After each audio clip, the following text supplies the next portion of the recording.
And so after you've pollinated it, you're not actually just going until the normal harvest window, right? You're kind of pushing it longer than the normal harvest window according to the breeder's recommendation, right? Because it's not a regular flower run. Your goal is the seeds to be developed. So I heard roughly 8 weeks after pollinating is the earliest that you should harvest. How That's long do you let the plant go until you're actually harvesting? so that's cool. It's an interesting question because ultimately I've had stuff finished in 6 weeks, Hmm. meaning the seeds. Now the bud wasn't done, and that's what I found interesting was the bud wasn't done. You scope it out, they're clear as day, but the seeds are dark. So a lot of the blueberry that the DJ short that we found and we hunted and the F6, since they finish in a 60-day to 75-day time frame, we've noticed that in 6 weeks these seeds are already damn near developed and they're complete. But the bud wasn't done.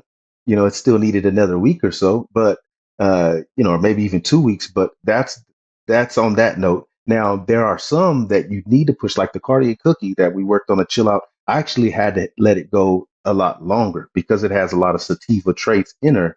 So the seeds form where your chill out was done 2 weeks prior. You see what I'm saying? And I think that has to do with the Pakistani that's in there because, the Pakistani is much more of an indica driven. So, it's going to finish a lot sooner where my cookie is more sativa, like 70/30. So I could see that happening. But yeah, it really depends on the genetic and how the genetic is going to perform. That's like saying, again, you go back to humans or animals. That's like say, you take 10 women that are pregnant, not every single one of them is going to go to that 9 month marker. There's going to be some ladies that are ready to pop out a month early, some that are, just different times.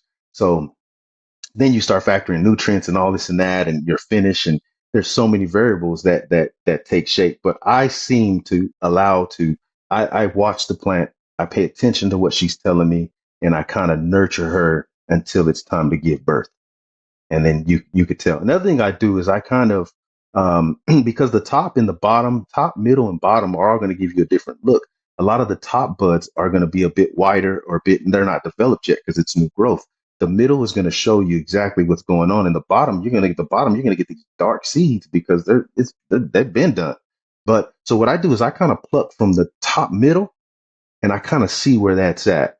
And if I can take my fingers and I can start to crush, um, you know, uh, and it crushes and it's watery, then I know that the top piece still has some time to go. But in the middle, if I can push my fingers together like this on the seed, and I can feel some strength, I know that she's right there, right? This clip was brought to you by AC Infinity. Use discount code MrGrowit15 to save on any of their gardening products.